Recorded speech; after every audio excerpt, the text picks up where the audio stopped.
कहते हैं बच्चे देश का भविष्य होते हैं। अगर ये देश का भविष्य है तो भविष्य खतरे में है।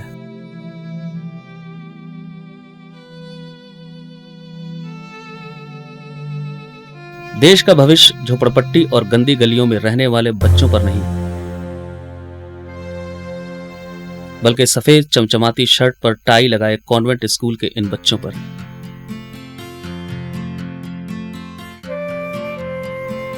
इन बच्चों के पढ़े लिखे माँ बाप ने इनके अच्छे भविष्य के लिए इनका दाखिला कॉन्वेंट स्कूल में कराया।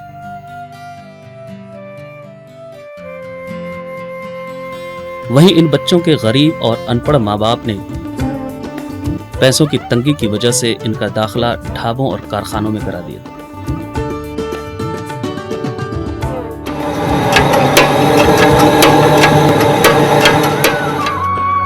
साफ सुथरे कपड़ों में ये बच्चे जहां एक तरफ देश को आगे बढ़ाने में लगे हुए हैं, वहीं दूसरी ओर ये बच्चे किस्मत के हाथों मजबूर होकर लोगों के गंदे और जूठे बर्तन साफ कर रहे हैं और साथ ही साथ इस माहौल में पनपने वाली बुराइयों को भी अपनी जिंदगी में शामिल करते जा रहे हैं।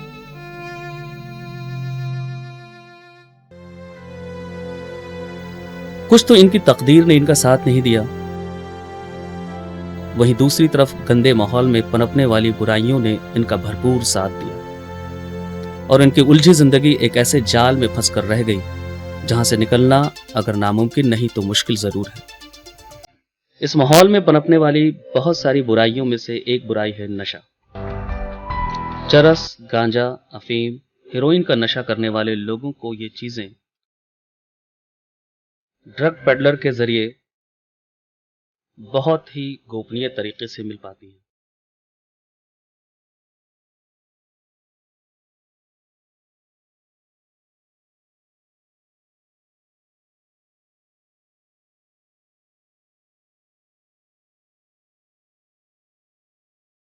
जबकि नशे के लिए एक ऐसी चीज भी है जो बाजार में खुलेआम बिक रही है।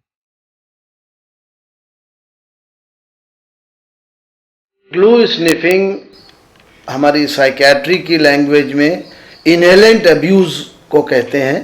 कॉमन टर्म ग्लू स्निफिंग है और ये आजकल एक नई एडिक्शन की एक एंटिटी एक जानी जा रही है, भारतवर्ष में भी और भारत के बाहर भी, और ये छोटे बच्चों में ज़्यादा कॉमन है। हमारी टीम को पता चला कि इस तरह का नशा करने वाले अलीगढ़ में भी देखे गए हैं।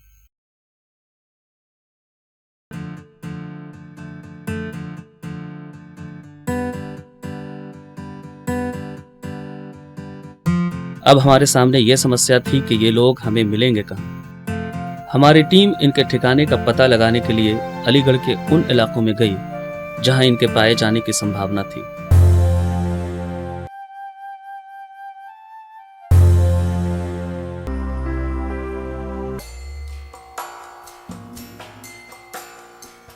आखिरकार हमारी मेहनत रंग लाई और रसलगंज से गुजरते हुए कुछ ऐसे बच्चों को हम लोगों ने देखा जिन पर हमें शक हुआ और वहां के लोगों से पूछने पर यह बात सच भी निकली।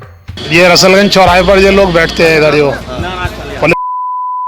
ये लोग मतलब कम से कम 100 की तादाद में, और ये लोग जो इस नशे का प्रयोग करते हैं। वाइट नट होता है, इनके को बिगाड़ी, इनके को साफ करना, उसको पॉइंट देना, वाइट पेपर पे लगाना। ये ऊंची सी बिल्डिंग जिसे आप देख रहे हैं अलीगढ़ शहर के रसलगंज इलाके में मदन मोहन मालवीय पुस्तकालय की है, जो कि एक पुरानी लाइब्रेरी है।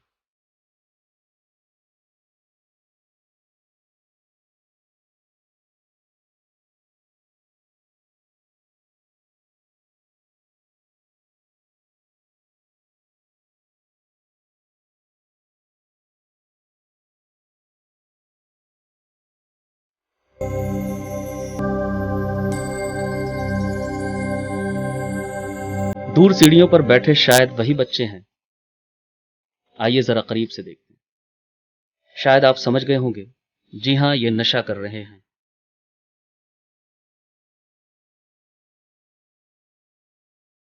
लेकिन इनके हाथों में कपड़े के सिवा कुछ भी नहीं है। जरा गौर से देखिए, कपड़े पर लगा ये व्हाइट स्पॉट कुछ और नहीं बल्कि व्हाइट फ्लूइड है, वही व्हाइट फ्लूइड जिससे टाइपिस्ट टाइपिंग मिस्टेक को ठीक करते हैं।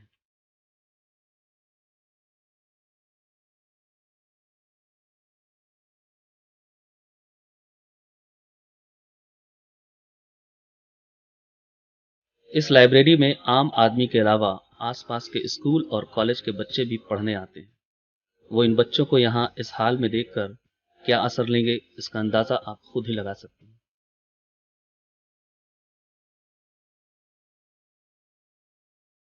ये नशा हमें तो पता नहीं, कपड़े में रखते हैं, सूंघते हैं और हर वक्त सूंघते रहते हैं। बाहर के भी आते हैं, यहाँ के भी रहते हैं और पूरा कंपाउंड घिरा रहता है।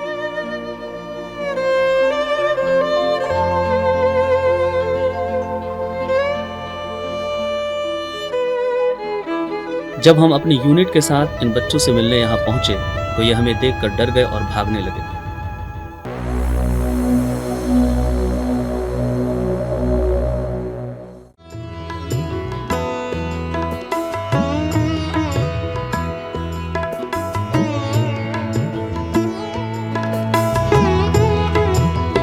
बहुत मुश्किल से हमारे समझाने पर कुछ बच्चे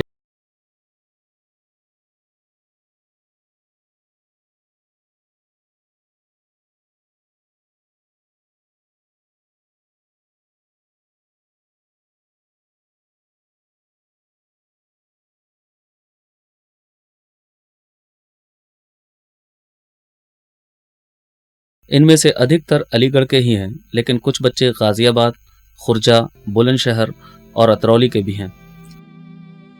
इनमें से ज्यादातर बच्चे ऐसे हैं जिनके माँ बाप नहीं हैं, या हैं भी तो इनके घर वालों ने गरीबी से तंग आकर इन्हें इनके हाल पर छोड़ दिया है। फिर माँ बाप ने मारा, हमें मार के भगा दिया, फिर भाग गए हम गुस्से में। मेरा घर जीमगढ़ में, घर में एक छोटी बहन है, एक मेरे से छोटा भैया है और एक अम्मी। पापा नहीं है मेरे। हाँ, कैंसर है उन्हें, तो खत्म हो गया, दारू पीते थे। एक ही बहन है, बाकी कुछ भी दिया बताओ। अकेला में तो मेरी शादी, अकेला रहा मैं बेटा। जगह सब कुछ घर है, भैया भैया। मेरा घर जमालपुर में है, घर में बहन है, भाई है। एक भाई है, 4 बहनें, 3 की शादी हो गई, एक छोटी है। जैसा कि हम जानते हैं कि वातावरण का असर हम पर पड़ता है। कितनी भी कोशिश क्यों न करें, हम अपने वातावरण से पूरी तरह छुटकारा नहीं पा सकते। यही हुआ इन बच्चों के साथ भी। एक सलीम नाम का लौंडा हमारे घर की तरफ रह गया। अच्छा। वो एक दिन वो हमें बुला के ले आया घर से, चलो चल रहे हैं, मांगेंगे खाएंगे।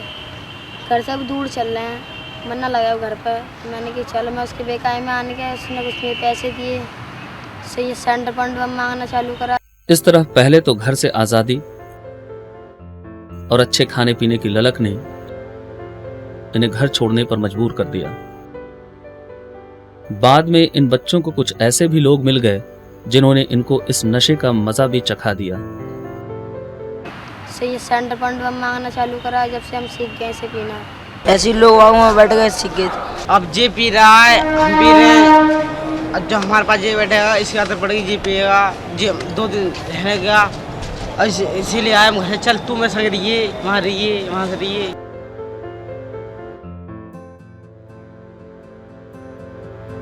इस नशे को ये बच्चे अलग अलग नाम से जानते हैं। फ्लूट है, स्लोचन है, वाइटनर है, थिनर है, डुब्बा भी केले में हम। ये बच्चे हम लोगों को उस आदमी से मिलवाने के लिए रसलगंज चौराहे पर ले गए और एक रिक्शे वाले से बात करने लगे।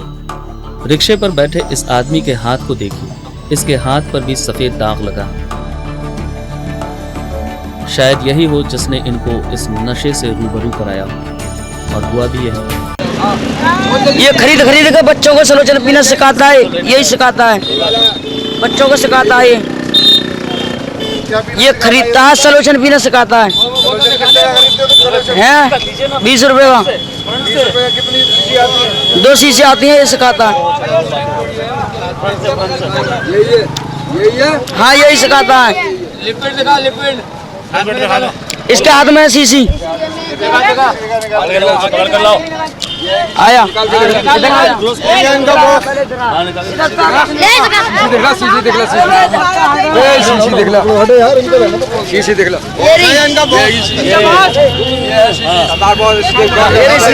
मिल जाएगी, शीशी तो मिल जाएगी, अरे शीशी ले लियो, शीशी मिल जाएगी, मैं दिलाऊंगा। इस रिक्शे वाले को देखकर आप खुद अंदाजा लगा सकते हैं कि ये इस नशे का आदी है, जो इसके कपड़ों पर लगे सफेद धब्बों से साफ पता चलता है।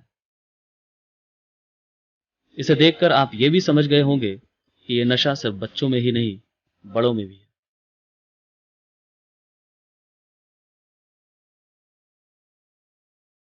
बच्चों और बड़ों में इसके असर पे तो जहाँ तक मेरी इंफॉर्मेशन है बहुत फ़र्क नहीं होता है, ना होना चाहिए। सिर्फ डोज का फ़र्क होगा, जो बच्चों की बॉडी पे इसका असर होगा वही बड़ों की बॉडी पे होगा।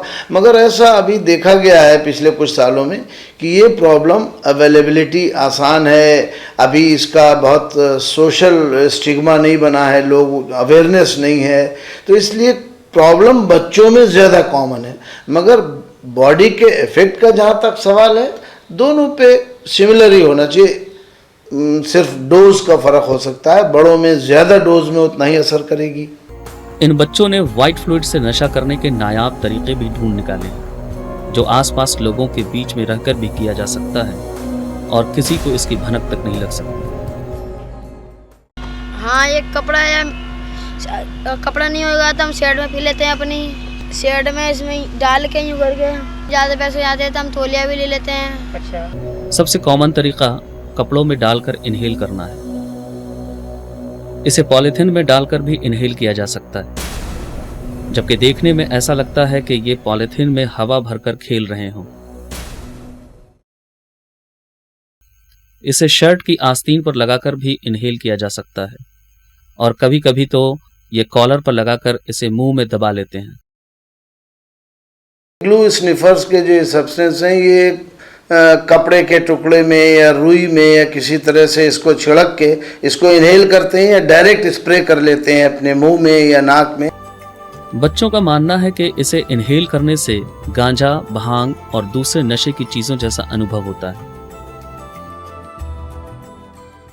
इसमें सुलोचन है, ये सूंघने को होता है, इससे नशा होता है। पीते हैं इसको, अंदर को सांस लेते हैं हम तो हमें नशा हो जाता है। ऐसा यार बिल्कुल जैसे अब हम बीड़ी पी ली हमने, ये भांग खा ली, अच्छा, इसका नशा हो गया तो दिमाग घूम जाता है हमारा।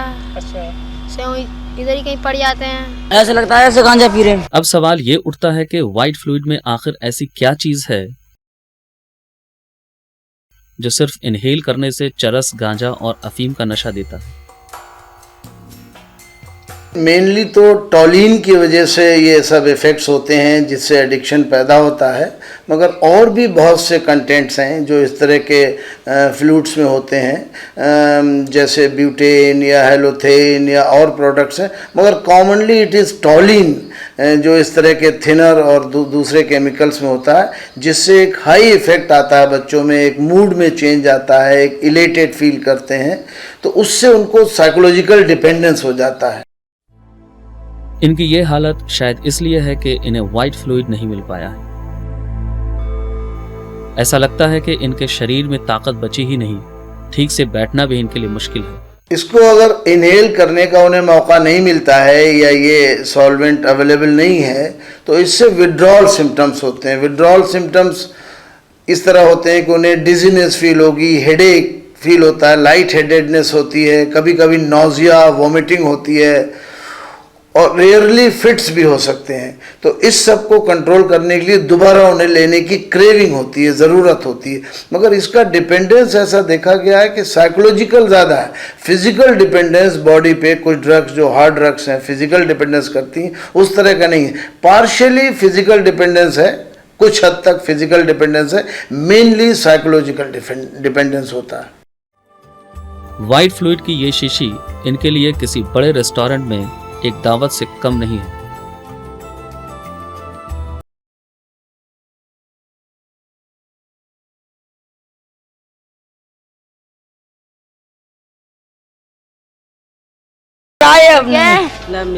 ऐसे डाली इसमें सामान है, इसके में डाली, फिर तेरा में डाली, फिर बोला ओए अब ढक्कन लगा दिया। बंद कर दे, अधर दे। जब हम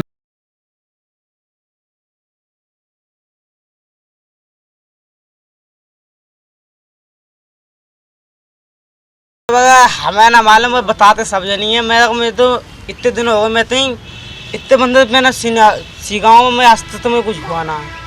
मैं नशा करता, नशे होकर खाता भी ऐसी बात नहीं है। वो बताते हैं कि तुम्हारी जिंदगी ना रहेगी, तुम जल्दी मर जाओगे, कहीं में जेल छिद्दे पड़ जाएंगे, वो जा कि जो इसके एडिक्ट बच्चे होते हैं उनके बिहेवियर में चेंज होता है, वो ज़्यादा डेयरिंग हो जाते हैं, ज़्यादा रिस्क लेने लगते हैं, तो उनके एक्सीडेंट्स, असॉल्ट्स या दूसरे पे हमला कर सकते हैं और कभी कभी सुसाइड भी कर सकते हैं।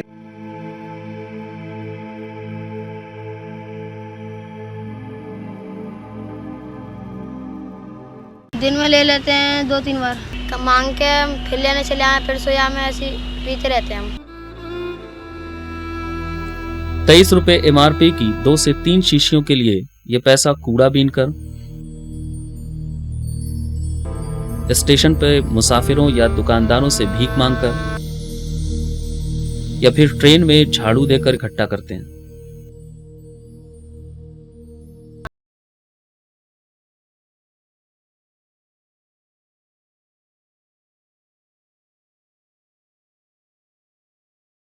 ये चोरी भी करते हैं। किसी की कोई चीज़ अगर रह भी है भूल से, तो वो उन बच्चों की उनके बाप की हो जाती है, वो जिसकी है उसकी तो रहती नहीं है। दुआ देखे तो खुद से पहले गायब हो जाती है साली। चोरी करते हैं और क्या, मोबाइल तक ले आते हैं, चुरा गए मोबाइल। व्हाइट फ्लूइड की शीशी को दुकानदार इन्हें मनमानी कीमत पर बेचते हैं। ये 20 का ही मिल जावे, 22 का ही मिल जावे, 25 का ही मिल जावे, 30 का ही मिल जावे। इसके वैसे रेट है 20, क्योंकि हमें ज़रूरत होती है तो ये बढ़ा के रेट देते हैं कि इनों का नशा छूटेगा नहीं, हम पैसे बढ़ा लें, हमारा फ़ायदा हो, पैसे से कुछ बचेगा हमारा। एक बहुत ही इंटरेस्टिंग बात सामने ये आई कि जैसे जैसे रात बढ़ती जाती है और दुकानें बंद होती जाती हैं, वो दुकानदार जिनकी दुकानें खुली होती हैं वो इसकी कीमत बढ़ाते जाते हैं, क्योंकि इन बच्चों को इसका नशा किए बगैर नींद नहीं आती और ये इसको किसी भी कीमत पर खरीदने को तैयार होते हैं। दिन में 20 का मिले और ज़्यादा रात 9 बज जाए तो 25 का, उससे ज़्यादा और रात हो जाए तो 30 का, ऐसी रेट बढ़ते जाए, क्योंकि हमें इसे की ज़रूरत है। व्हाइट फ्लूइड बहुत ही आसानी से स्टेशनरी की दुकान या फिर किसी जनरल मर्चेंट की दुकान पर मिल जाता है। हम लोगों के कहने पर बच्चे दुकानदार के पास व्हाइट फ्लूइड खरीदने गए तो हमारी कैमरा टीम को देखकर दुकानदार ने साफ मना कर दिया और कुछ ने तो धक्का देकर भगा दिया और यहाँ तक कह दिया कि वो व्हाइट फ्लूइड बेचता ही नहीं। सुलोचन नशे की चीज, नशा करते हैं। जब बेचते ही नहीं हम कर देंगे। किताब को भी अलग है मिलते हैं। ऐसा है, ये है कचहरी के पर्पज से जो मिटाने का काम में आता है, ये उसके मतलब से है। कितने का आता है? इसके कोई रेट नहीं है, चाहे जितने बेचते हैं ये। वैसे MRP इस पे 24 यानी 25 रुपये आती है। कितने तक का बेच देते? कोई कीमत नहीं है। और इन्हें नशा करना तो इन्हें चाहे जितने का लेंगे ये तो कितने में भी खरीद सकते हैं? कितने का भी खरीद सकते हैं। और ये नहीं हर जगह मिलती है, किताब कॉपी की दुकान पे, स्टेशनों पे, स्टेशन के पीछे पल्ली तब भी बिकती है। आखिरकार ये बच्चा रेलवे रोड स्थित एक दुकान से व्हाइट फ्लूइड खरीदने में सफल हो गया, क्योंकि उस दुकानदार ने हमारा कैमरा देखा नहीं था और देखा भी उस वक्त जब वो पैसे लेकर व्हाइट फ्लूइड दे चुका था। इससे पहले के दुकानदार कुछ कह पाते हम वहां से निकल चुके थे। अगर किसी वजह से इन बच्चों को ये फ्लूइड नहीं मिल पाता है तो इसे हासिल करने के लिए वो कुछ भी करने को तैयार रहते हैं। यहाँ तक कि फ्लूइड के लिए वो आपस में भी लड़ते हैं और उसे भी पीटने से नहीं चूकते जो इस लाइन में उसका गुरु हुआ करता था।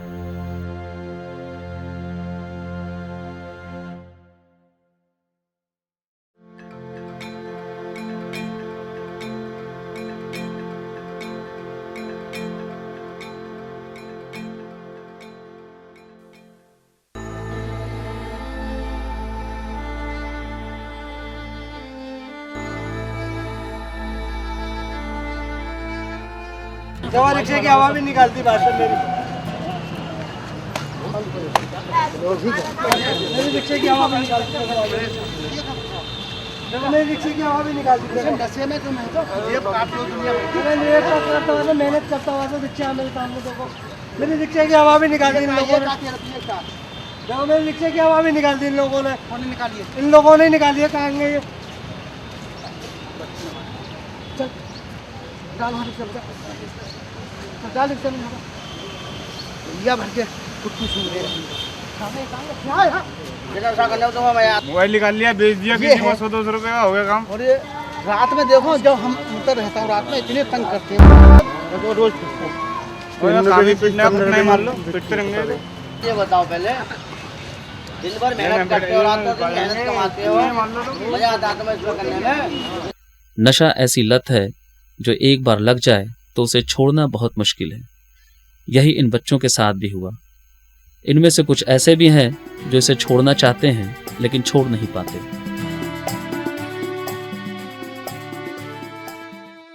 मैं कहा छोड़ दे, मैं तो चलो हम ना पियेंगे, जे आ गए तो जे सामने पियेंगे तो दिल तो मानता नहीं है, फिर इनसे छीननी पड़ती है, इनसे लेनी पड़ती है, भैया दे दे हमें पिला देंगे।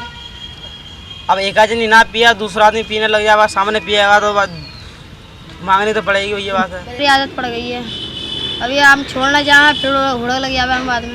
व्हाइट फ्लूइड इन बच्चों के लिए जहर का काम कर रहा है। जहाँ तक इससे मौत के खतरे का सवाल है तो इससे बहुत कॉमन तो नहीं है, रेयर है, मगर इमीडिएट डेथ भी हो सकती है। कार्डियक रिदमिया, हार्ट सडन रुक सकता है, या इसके क्रॉनिक यूज से, उसकी टॉक्सिसिटी से डेथ हो सकती है। इसके नर्वस सिस्टम और ब्रेन डैमेज की वजह से हो सकती है। और एक तीसरी वजह भी होती है कि जो इसके एडिक्ट बच्चे होते हैं उनके बिहेवियर में चेंज होता है, वो ज़्यादा डेयरिंग हो जाते हैं, ज़्यादा रिस्क लेने लगते हैं, तो उनके एक्सीडेंट्स, असॉल्ट्स या दूसरे पे हमला कर सकते हैं और कभी कभी सुसाइड भी कर सकते हैं। तो बहुत सी वजहों से इनमें डेथ भी हो सकती है, मौत भी हो सकती है।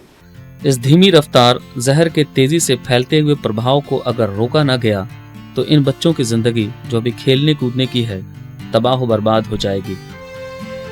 अभी देर नहीं हुई है क्योंकि इस जहर के बारे में लोगों को ज्यादा पता नहीं है। इसलिए सरकार को, स्वयंसेवी संस्थाओं को और हम आपको भी इस जहर के तेजी से बढ़ते हुए कदम को रोकना होगा।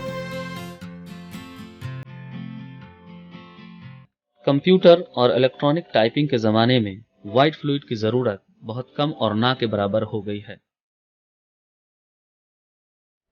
व्हाइट फ्लूइड बनाने वाले कंपनीज को भी इसके उत्पादन में कमी लानी चाहिए ताकि ये आसानी से मिल न सके।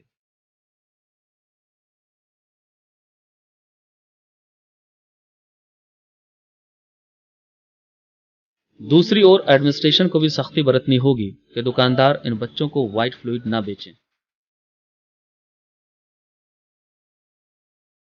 मैंने देखा है कि ये जो वाइट फ्लूइड बनाने वाले स्टैंडर्ड 2-3 कंपनियां हैं, उसके जो डिब्बे पे ऊपर जो पैकिंग है उसके ऊपर साफ साफ लिखा है कि it should not be sold to the children below 18 years, यानी बच्चों को ये ना दिया जाए। उसके बावजूद भी अगर दुकानदार छोटे बच्चों को दे देते हैं तो इस पर कुछ कार्रवाई होनी चाहिए। व्हाइट फ्लूइड के उपयोग को ये बच्चे भी अच्छी तरह से जानते हैं। ये फ्लूइड है, ये किताबों के काम आता है, मिटा सकते हैं, लिखा मिटा सकते हैं। क्या ये दुकानदार इसका उपयोग नहीं जानते होंगे? सिर्फ पैसे के लिए ही दुकानदार इस जहर को इन बच्चों को बेचते हैं जो कहीं से भी टाइपिस्ट या फिर पढ़े लिखे नहीं लगते हैं। इसलिए देश के सुनहरे भविष्य के लिए इन पढ़े लिखे बच्चों के साथ इन अनपढ़ और बेसहारा बच्चों को भी लेकर चलना होगा, तभी देश तरक्की की राह पर जाएगा। हम सबको ही मिलकर सोचना चाहिए कि इस जहर को समाज से कैसे उखाड़ कर फेंका जाए।